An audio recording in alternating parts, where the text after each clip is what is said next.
Hello, I'm Kamal Santamaria. This is Counting the Cost on Al Jazeera, your weekly look at the world of business and economics. This week, a date with two of the world's biggest economic institutions. The International Monetary Fund and the World Bank hold their crucial spring meetings in Washington, D.C., and Al Jazeera is there for both of them. While the World Bank's been pumping money into the poorest places for years, it is still pledging to end poverty within a generation. Is that really possible? And we talk balance with the International Monetary Fund because, yes, global growth is on the up, but there's more than enough geopolitical tension to undo the recovery.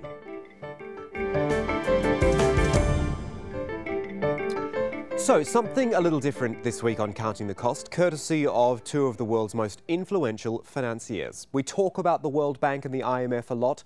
Well, this week we hear directly from them at their annual spring meetings. We're going to start with the World Bank, which actually turned 70 this year. 70 years of putting billions of dollars into the world's developing nations. But in that time, it's also had a lot of work to do on itself, improving the transparency of how it functions. Today, the World Bank has 188 member countries, which means almost every country on Earth is a shareholder. It provides $30 billion every year in low-interest loans, and that's to both countries and the private sector for projects to reduce poverty. However, it is currently undergoing a massive internal restructure. There's about $400 million worth of cost cutting in the pipeline. And looming over all the time is that key World Bank goal of ridding the world of extreme poverty within a generation. So, on with the show this week. Ali Velshi, who is from Al Jazeera America's Real Money program, was at those spring meetings in Washington, D.C., where he first met Jim Yong Kim, a former medical doctor and now president of the World Bank. He kicked things off by asking about that main mission, improving the lives of the poorest people on Earth, and how the World Bank even defines extreme poverty. When the concept was first introduced by Robert McNamara in the 1970s, it was $1 a day. Now it's increased to $1.25 a day. But he described that condition as a state of depravity that almost goes beyond human imagination. And it still almost goes beyond human imagination. I've worked with many people living on less than that, and it's a condition that we should not tolerate anymore on this earth. And so in setting that target, what we mean is we want to lift everybody out of that condition of living on less than $1.25 a day and bring that level to below 3% of the global population. Now, the reason we say 3% is because there are always going to be disasters and people are going to be going in and out of poverty. We don't think we can get it much lower than 3%. But right now, the levels are, 17.7% is the last number we have globally. And to get there, we're going to have to lift almost 50 million people, 50 million people a year out of extreme poverty. So between now and 2030. Between now and 2030, right. 1 million a week. That's what we're going to have to do. So if the global growth happens in just the same way that it's happened in the previous 20 or 30 years, we're not going to get to 3%. We're going to get to about 7.5%. We have work to do. Economies have to grow, but also we have to think about how to invest in people, how to bring in programs that will actually lift more people. Going to 7.5% is assuming that the same level of distribution of wealth is going to persist. If that distribution of wealth changes and more is invested in the bottom 40%, then we're going to be able to reach that target. One of the things that I've been talking a lot about is I was in Bolivia, and President Evo Morales said, I want to meet you, I want to spend the day with you, but you're going to have to go fly with me to 14,000 feet to play soccer. Literally, he said this to me. So I went there. We went to a little small community, and it was the last community in Bolivia that spoke the original Bolivian language. A community of about 4,000 people. It was in the middle of nowhere. We took a helicopter. It was so isolated. And as we were landing, they took pictures of us with their smartphones. Right? He had put internet access. They didn't quite have 4G yet, but they were going to get it. Right? And in India, I went to Uttar Pradesh, and in that community, which is the poorest state in India, and people were watching Korean soap operas on their smartphones. So the fundamental thing that's changed, and this is really in the last 5 to 10 years, is the poor know how the rich live. The poor know what they're aspiring to, and they're not going to back down from this. They've got the smartphones. They know how to organize now. I mean, to start a social movement 30 years ago was incredibly difficult. You had to make posters and signs, and I'd done that, so I know how difficult it was. Now it's much, much easier. So I think the fundamental difference is that people know that, that the poorest of the world are not going to tolerate their situation. And so the time is now to think about positive ways of moving in a direction where we grow economies and we also, at the same time, increase the participation of everyone.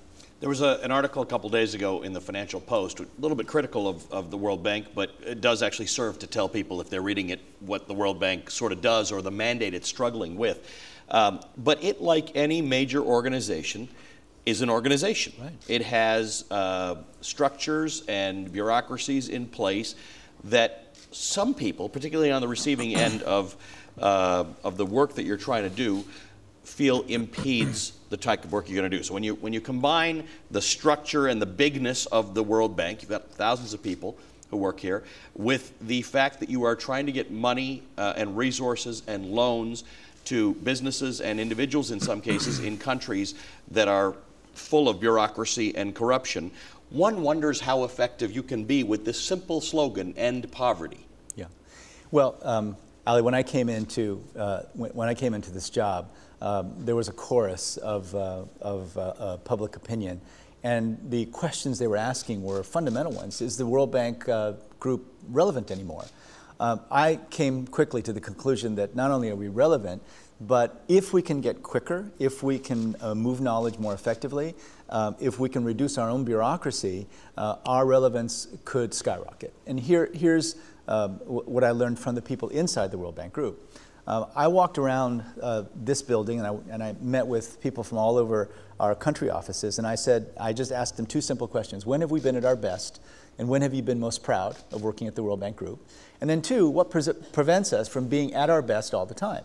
And the stories I heard were that in an emergency, when we get our best people who know all the other best people working on a particular issue, we are phenomenal. We have transformative impact. And so the question was, why can't we be that way all the time? Everything we're doing is to try to get us into a position where we can be at our best every day, all the time. Now, you know, the change process here has been difficult, and it's been especially difficult for our staff. And we, you know, as I'm sitting back watching, I empathize tremendously with the difficulty of uncertainty. But the whole point is that I think there are huge needs in the world of development that are not being met. For example, we want to be the organization in the world that captures all the great innovations in development and then can move them anywhere where they might be needed. So for example, if something great is happening, say, in climate-smart agriculture in Costa Rica, we want to be sure that folks in Africa, in Asia, know about it right away. We weren't really structured to be able to do that.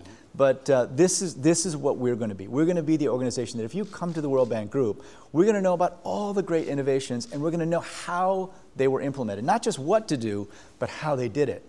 And if we can provide that to every country in the world, then I think the demand for our services will grow. Also, if we can be quicker, if we can move more quickly, and we're working very hard now to reduce our bureaucratic processes so that people in the countries feel a difference. This is about, very specifically, helping countries to end poverty and boost shared prosperity. Typically speaking, though, in order to receive financing and support from the World Bank, countries have to, like anybody who's getting a loan, have to do certain things. Sure. And you are in a world now where there's so much money floating around that there are others who are willing to make money available, probably not at lower interest rates, but with fewer rules.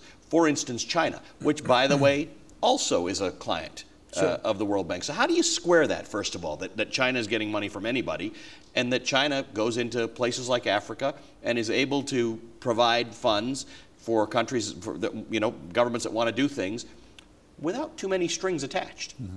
Well, first of all, China is a very important client of the World Bank Group.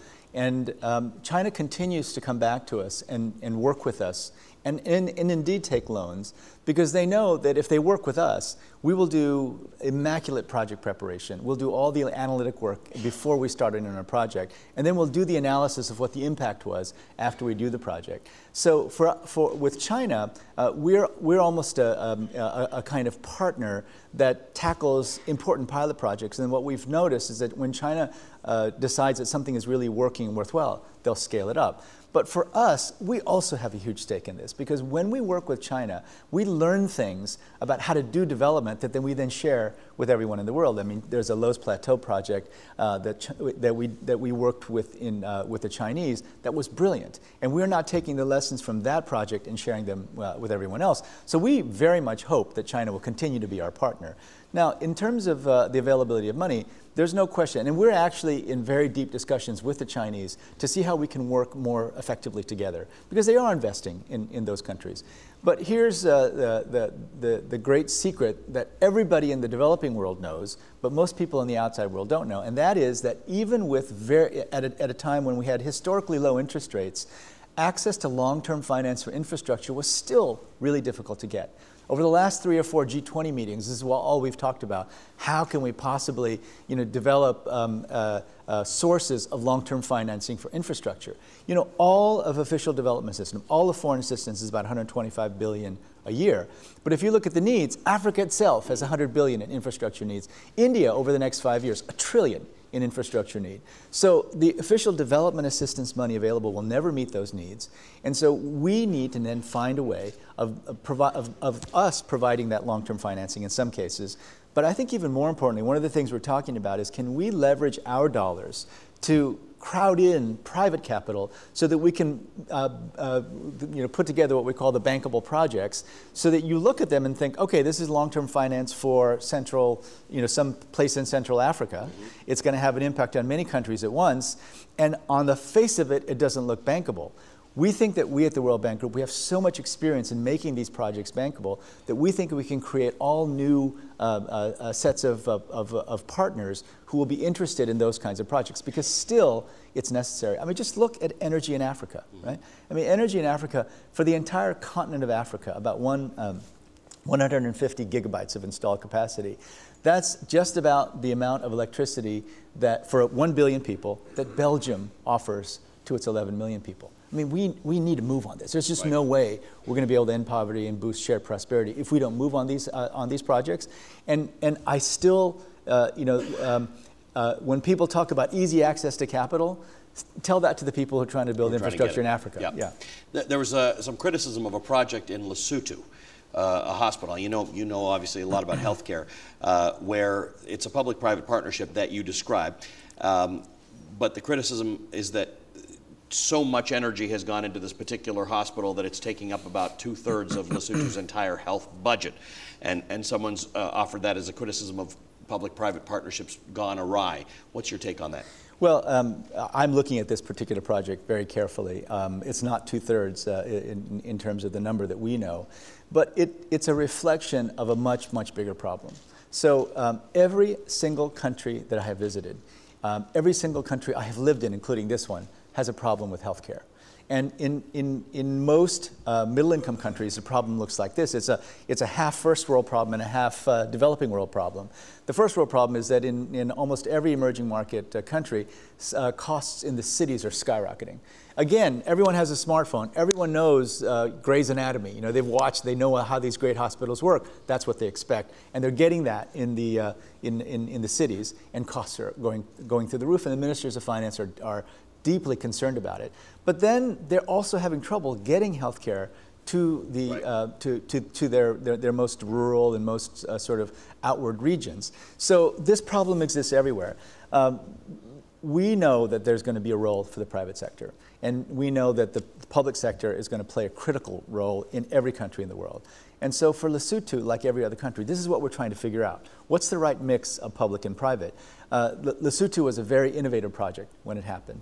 Now, do we need to go back and make some tweaks to make sure that it works out? Just tell our viewers what the project It's a project it's to bring a private sector operator into a public sector hospital. And so the hospital is a really beautiful, it's a nice hospital. But I think there are fundamental questions we have to ask about the right mix of public and private in Lesotho as in everywhere else.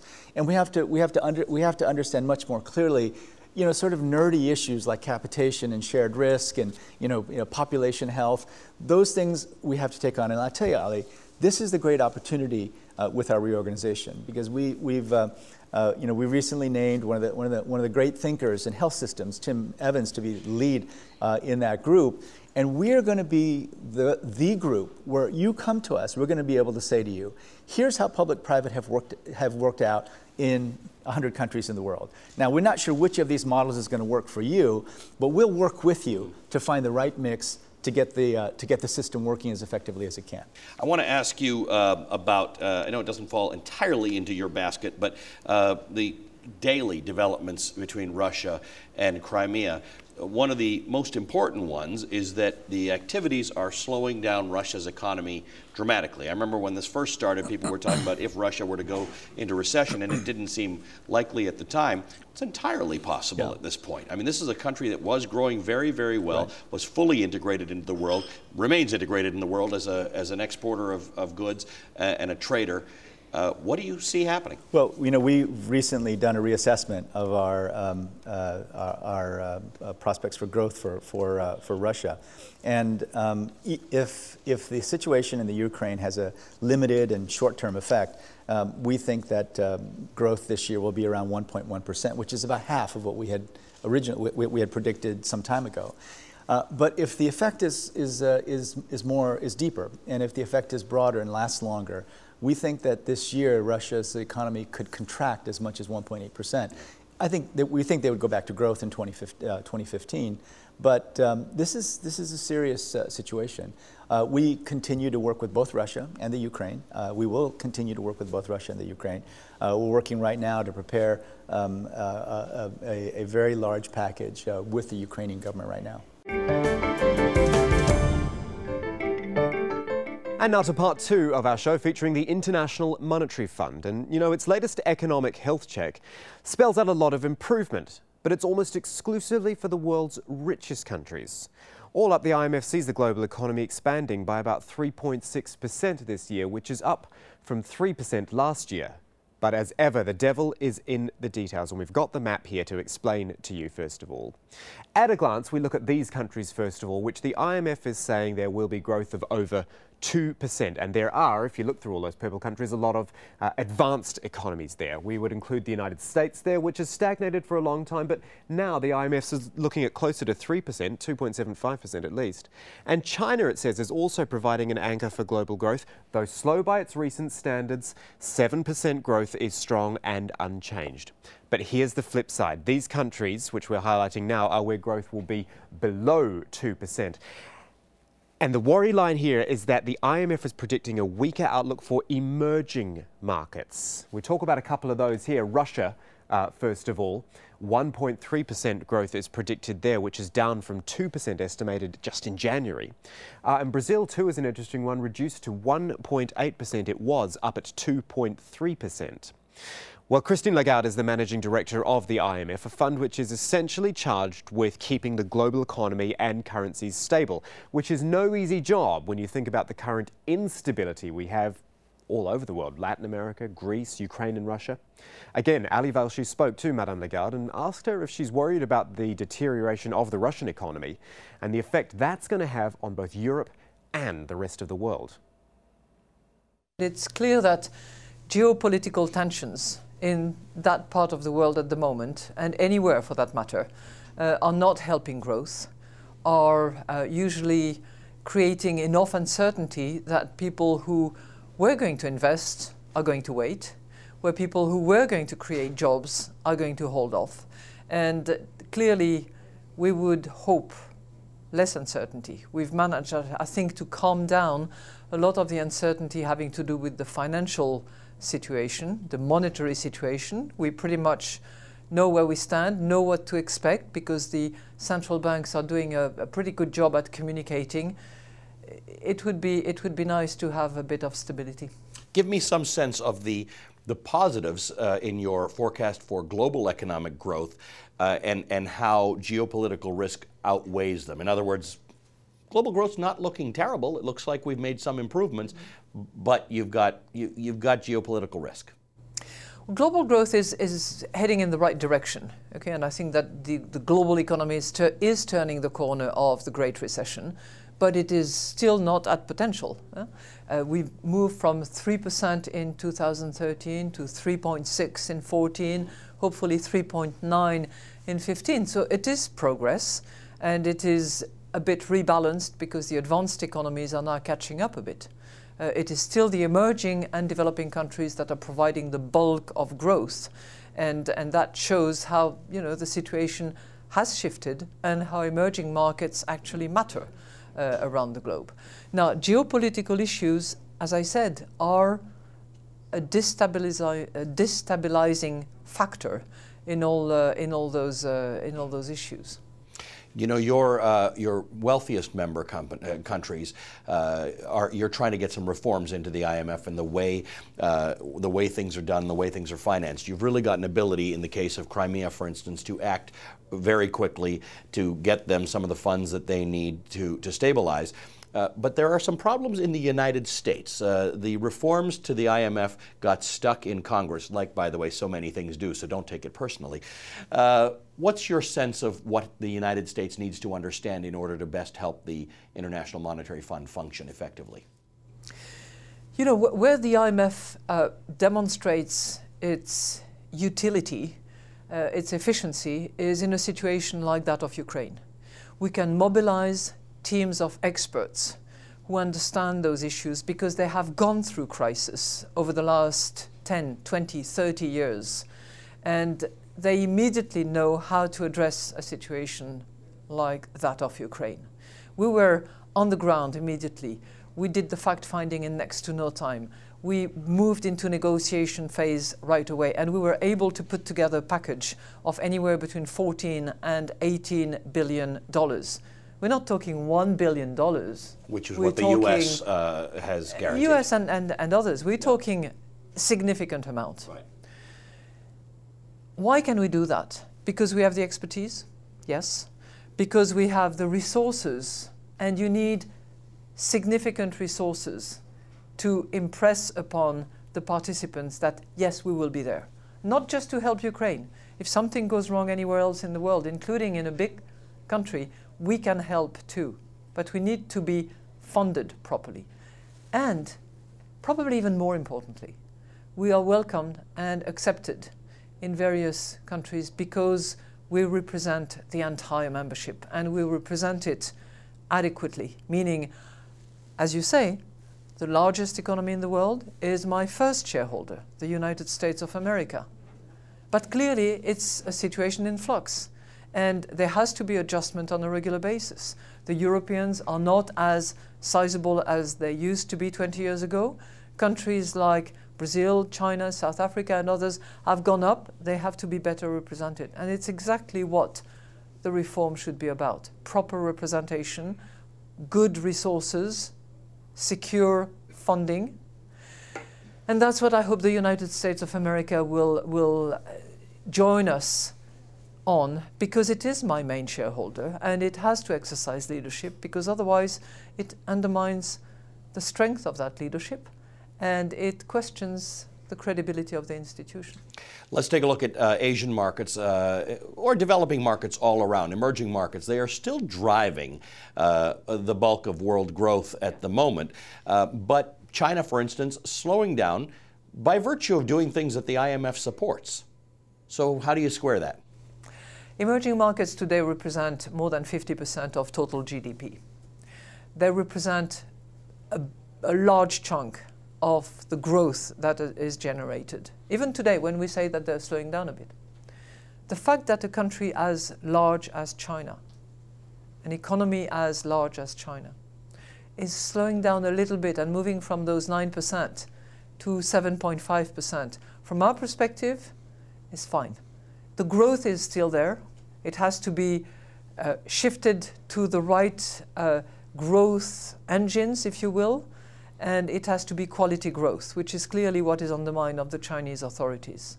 We believe that this is the right direction. Lots of reforms underway, lots of good sequencing and implementation challenges, but it's out there. And that's our show for this week. As we said, something a little different, but if you missed something or would like to catch up with any of our previous episodes, do head to aljazeera.com, hit the programs link and you'll find the Counting the Cost page there. Do get in touch as well. You can tweet either me at Kamal AJE, there's our business editor at Abid Oliver Ali. You can use the hashtag Counting the Cost as well, or just drop us an email. countingthecost@aljazeera.net is the address. But that is it for this edition of Counting the Cost. I'm Kamal Santamaria from the whole team. Thanks for joining us. The news on Al Jazeera is next.